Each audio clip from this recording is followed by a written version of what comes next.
Good morning, my name is Connor LeClaire, and I'm going to tell you why America is great.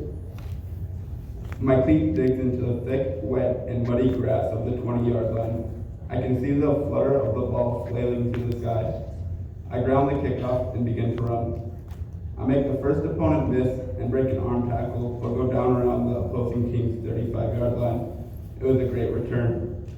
Now imagine I'm the only one on the field, but the other team remains the same. Do I get the 45-yard return? My teammates were the ones who actually made the play. They are the people who understand they won't get the recognition and cheers, but they block and open up running lanes for me anyway. America's a lot like my teammates. We fight for the innocent, we fight for the broken, and we fight for the ones who fall to others' injustice. This mentality of selflessness is what makes us great. Our military has always been this way. I can remember a time where my brothers and I were sitting around the dinner table at my grandparents' farm, the fridge covered with pictures of all their grandchildren. My brothers and I sat astonished by the stories of war coming out of my grandfather's mouth. He taught Korean natives how to shoot with 22 caliber rifles. I didn't understand it much back then, but now I have grown to respect him and all veterans for sacrificing years of their lives to serve. America's selflessness may be attributed to the strive for peace and security.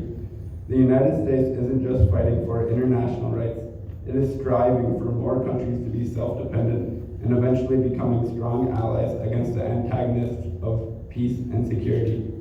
The U.S. role in the world is to promote human rights, freedom, and democracy.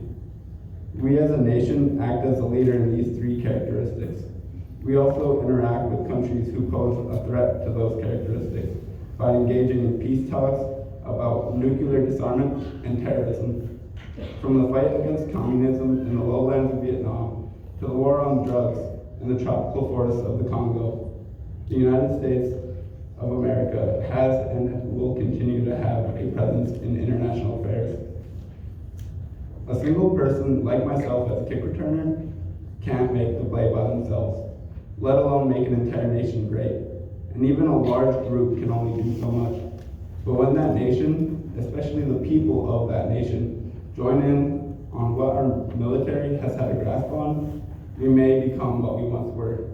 The definition of selfless is to be concerned more with the needs of others than with one's own. I feel this definition perfectly describes what we have done and continue to do.